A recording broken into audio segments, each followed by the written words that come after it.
ധർമ്മസ്ഥലയിൽ തെരച്ചിലിന് ground penetrating radar കൊണ്ടുവരണമെന്ന ആവശ്യം ശക്തമാക്കിയ action council ഇതുപയോഗിച്ച സാക്ഷി ചൂണ്ടിക്കാണിച്ച മുഴുവൻ സ്ഥലങ്ങളും പരിശോധിക്കണമെന്നാണ് ആവശ്യം.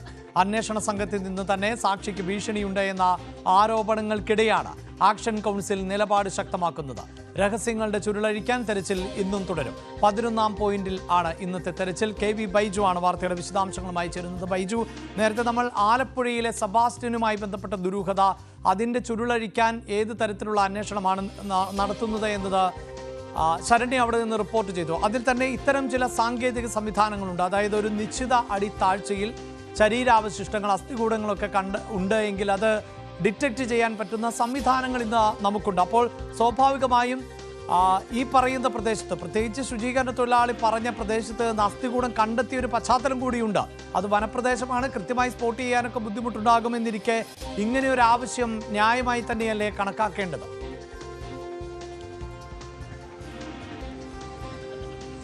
തീർച്ചയായും അഭിലാഷേ, ഇത് ന്യൂസ് 18 തുടക്കത്തിൽ തന്നെ റിപ്പോർട്ട് ചെയ്ത ഒരു വസ്തുതയാണ്. അതായത് ഗ്രൗണ്ട് പെനട്രേറ്റിംഗ് റഡാർ സംവിധാനം കൊണ്ടുവരുമെന്നത്. SIT തുടക്കത്തിൽ അങ്ങനെ ഒരു ആലോചനയും നടത്തിയിരുന്നു. പ്രത്യേകിച്ച് 40 വർഷത്തോളം ഉള്ള പഴക്കമുള്ള ഈ കൊലപാതക പരമ്പരകളാണ് അത്തരം വെളിപ്പെടുത്തലാണ് ഉണ്ടായിട്ടുള്ളത്. ഈ നേത്രാവതി പുഴയുടെ ഓരത്തും റോഡ് പക്കത്തുമൊക്കെയാണ് ഈ മൃതദേഹാവശിഷ്ടങ്ങൾ കുഴിച്ചിട്ടെന്ന് പറയുന്നത്. അതുകൊണ്ട് തന്നെ ഒരു പക്ഷേ പ്രളയത്തിലും അത്തരത്തിലൊക്കെ വലിയ തോതിൽ മണ്ണ് ഇത്തരത്തിൽ ഒലിച്ചു പോയതും മണ്ണ് അടിഞ്ഞുകൂടിയതും ഒക്കെയുള്ള സ്ഥലങ്ങളാണ്. അവിടെ എത്രത്തോളം പ്രായോഗികമാണ് ഈ കുഴിച്ച് തൊഴിലാളികൾ ഉപയോഗിച്ചുള്ള കുഴിച്ചു, അതുപോലെ തന്നെ ചെറിയ JCBകൾ ഉപയോഗിച്ച് ഇങ്ങനെ കുഴിക്കുന്ന സംഭവം എന്ന്. അതുകൊണ്ട് തന്നെയാണ് ഇപ്പോൾ അത്തരത്തിലുള്ള ഒരു ആവശ്യം ഉയർന്നിരിക്കുന്നത്. നേരത്തെ SIT ആലോചനയിൽ ഉണ്ടായിരുന്ന GPR സംവിധാനം കൊണ്ടുവരണം, അത്തരത്തിലൊരു പരിശോധന നടത്തണമെന്നത്. എന്തായാലും ധർമ്മസ്ഥലയിലെ കൂട്ടക്കൊലപാതക പരമ്പര കേസിൽ ഇനി സുപ്രധാന തീരുമാനത്തിലേക്ക് കടക്കുന്ന ദിവസമാണ് ഇന്ന്. കാരണം ഇനി 3 പോയിന്റുകളാണ് മാർക്ക് ചെയ്തിട്ടുള്ളവ പരിശോധിക്കാനുള്ളത്. അതായത് 11, 12, 13. ഇതിൽ 11ഉം 12ഉം റോഡിനോട് ചേർന്ന് നിൽക്കുന്ന നേരത്തെ ഉണ്ടായ അതേ സ്ഥലങ്ങളിലാണ്. 8, 9, 10 അതേ സ്ഥലങ്ങളിലാണ്. പക്ഷെ 13 ഈ സ്നാനഘട്ടയ്ക്ക് സമീപമുള്ള പ്രദേശത്താണ്. ഈ മൂന്ന് ഇടങ്ങൾ ഒരു പക്ഷേ ഇന്ന് തന്നെ പൂർത്തിയാക്കിയേക്കാം. ഇനി എന്താണ് തുടർ ആലോചന? അത് ഏറ്റവും പ്രധാനമാണ് ഈ കേസിൽ. പ്രത്യേകിച്ച് ഇതിൽ സങ്കീർണത ഉള്ള ഒരു നടപടികളിലേക്കാണ് ഇനി കടക്കേണ്ടത്. സ്വകാര്യ വ്യക്തികളുടെ പറമ്പുകളിലാണ് മൃതദേഹങ്ങൾ ഉണ്ടെന്ന് ശുചീകരണ തൊഴിലാളി വെളിപ്പെടുത്തിയിട്ടുള്ളത് ഇനി അങ്ങോട്ട്. അതുകൊണ്ട് തന്നെ അത്തരം ഇടങ്ങൾ പരിശോധിക്കുമോ?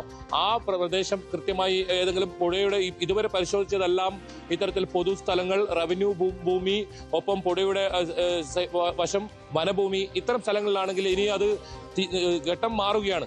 ഈ സ്വകാര്യ വ്യക്തികളുടെ പറമ്പിൽ ഉണ്ട് എന്ന് പറയുന്നു. 14ാം പോയിന്റ് അത്തരത്തിൽ ഒരു ഉന്നതനായ ഒരു വ്യക്തിയുടെ പറമ്പിലാണ്. അത് നേരത്തെ ഇത്തരത്തിൽ കുഴിച്ച് പരിശോധിക്കാൻ ശ്രമിച്ചപ്പോൾ അത് കോടതി ഉത്തരവോടുകൂടി, കോടതി അനുമതിയോടുകൂടി പരിശോധിക്കാമെന്ന് പറഞ്ഞ് അത്തരത്തിൽ 13 വരെ മാത്രം മാർക്ക് ചെയ്ത് SIT അത് പരിശോധിക്കുന്ന ഒരു രീതിയാണ് കണ്ടത്.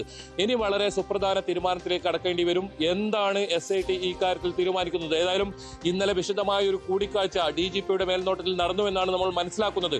അങ്ങനെയെങ്കിൽ എന്താണ് തീരുമാനം? ഇന്നത്തെ തെരച്ചിലോടുകൂടി ഇതുവരെ മാർക്ക് ചെയ്ത സ്ഥലങ്ങൾ, അടയാളപ്പെടുത്തിയ സ്ഥലങ്ങൾ പൂർത്തിയാവുകയാണ്.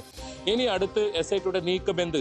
ഈ ഒരു കേസിൽ കൂടുതൽ പ്രദേശം, അതായത് ഈ ശുചീകരണ തൊഴിലാളി ചൂണ്ടിക്കാട്ടുന്ന മുഴുവൻ ഇടങ്ങളും കുഴിച്ച് പരിശോധിക്കും എന്നാണ് തുടക്കത്തിൽ പറഞ്ഞത്. അതിൽ എന്തെങ്കിലും മാറ്റം വരുത്തിയിട്ടുണ്ടോ? ഏതായാലും ഒരു സ്ഥലത്ത് മാത്രമാണ് ഇപ്പോൾ 6 പോയിന്റിൽ മാത്രമാണ് സ്ഥിരീകരിക്കാൻ കഴിയുന്ന മൃതദേഹാവശിഷ്ടങ്ങൾ ലഭിച്ചിട്ടുള്ളത്. മറ്റ് ഇടങ്ങളിൽ എന്തൊക്കെ വസ്തുക്കൾ കിട്ടിയെന്ന കാര്യത്തിൽ ഇതുവരെ വ്യക്തതയില്ല. SIT ആ കാര്യം പുറത്തുവിട്ടിട്ടുമില്ല. ഇനി അത്തരം സ്ഥലങ്ങളിൽ കുഴിച്ച് പരിശോധനയിൽ എന്താണ് SIT കണ്ടെത്തിയ കാര്യങ്ങൾ? ഒരു പക്ഷേ മൃതദേഹാവശിഷ്ടങ്ങൾ ലഭിച്ചിട്ടില്ലെങ്കിൽ അത് ലഭിച്ചിട്ടില്ല എന്ന കാര്യം ഇതുവരെ അത്തരം കാര്യങ്ങൾ പുറത്തു വന്നിട്ടില്ല. അത് ഇന്നുണ്ടാകുമോ? അതല്ല നാളെ ഇത്തരത്തിലൊരു തീരുമാനം, ഇത്തരത്തിലൊരു പ്രഖ്യാപനം ഉണ്ടാകുമോ? അത് തന്നെയാണ് ധർമ്മസ്ഥലയിൽ ഏറ്റവും നിർണായകമാവുന്ന ഒരു ദിവസമായി ഇന്ന് മാറുന്നത്. ഇന്നത്തോടുകൂടി അടയാളപ്പെടുത്തിയ സ്ഥലങ്ങളിലെ പരിശോധന പൂർത്തിയാകുകയാണ്. 11:30 എല്ലാ ദിവസവും പരിശോധന ആരംഭിക്കൽ. ഇന്നും അത്തരത്തിൽ 11:30 പരിശോധന ആരംഭിക്കുമെന്നാണ് നമുക്ക് മനസ്സിലാക്കാൻ സാധിക്കുന്നത്. ഏതായാലും തുടർ നീക്കങ്ങളെ സംബന്ധിച്ചിടത്തോളം വളരെ നിർണായകമായ ഒരു ദിവസമാണ്. ഒരു കാര്യം കൂടി, അതായത് ഇതിലിപ്പോൾ ഈ അന്വേഷണ സംഘം ഭീഷണിപ്പെടുത്തുന്നുവെന്ന ഒരു പരാതി ഉണ്ടല്ലോ സാക്ഷികളുടെ ഭാഗത്ത് നിന്ന്. അതിൽ ഊർജിതമായ ഒരു അന്വേഷണം മുന്നോട്ട് പോകുന്നുണ്ടോ ബൈജു?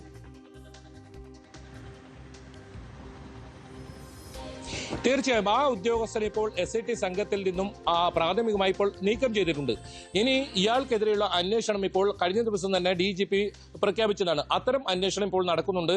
അതിൽ ഏതെങ്കിലും നടപടി സ്വീകരിച്ചതായി നമുക്കിപ്പോൾ വിവരമില്ല. പക്ഷേ ഇയാളെ ഈ സംഘത്തിൽ നിന്നും മാറ്റിയിട്ടുണ്ട്. ഇയാൾക്കെതിരെ ആ ആരോപണത്തിൽ മേൽ അന്വേഷണവും ആരംഭിച്ചിട്ടുണ്ട്. മഞ്ജുനാഥ ഗൌഡ എന്ന് പറയുന്ന സിർസിയിലെ സർക്കിൾ ഇൻസ്പെക്ടറാണ് ഈ ആരോപണ വിധേയനായ ഉദ്യോഗസ്ഥൻ. ഇയാൾ ഈ ഗുരുതരമായ ആരോപണമായിരുന്നു നേരത്തെ ഉയർന്നു വന്നിരുന്നത്. അതായത് സാക്ഷിയെ ഭീഷണിപ്പെടുത്തി ഇത്തരത്തിൽ ഈ കേസിൽ നിന്നും പിന്മാറണം, ഇതൊരു വ്യാജ പരാതിയാണ്, അതുകൊണ്ട് തന്നെ ഇത് പിന്മാറും, ആ രീതിയിൽ വീഡിയോ വരെ ചിത്രീകരിച്ചു ഇയാളെ സ്വകാര്യ മൊബൈലിൽ നിന്ന് ഗുരുതരമായ ആരോപണം. ഇതേതായാലും ശരിവെക്കുന്ന രീതിയിലാണ് ഇയാളെ മാറ്റി നിർത്തിയെന്ന തുടക്കത്തിൽ തന്നെ ഈ SIT സംഘത്തിൽ നിന്നും മാറ്റി നിർത്തിയ നടപടിയും. ആ കാര്യത്തിൽ അന്വേഷണം നടക്കുന്നുണ്ട്. അത് സംബന്ധിച്ച തീരുമാനവും വളരെ വൈകാതെ തന്നെ ഉണ്ടായേക്കാം. അഭിലാഷ്, ശരി. ധർമ്മസ്ഥലയിലെ രഹസ്യങ്ങളുടെ ചുരുളഴിയുമോ എന്നാണ് അറിയേണ്ടത്. അതേസമയം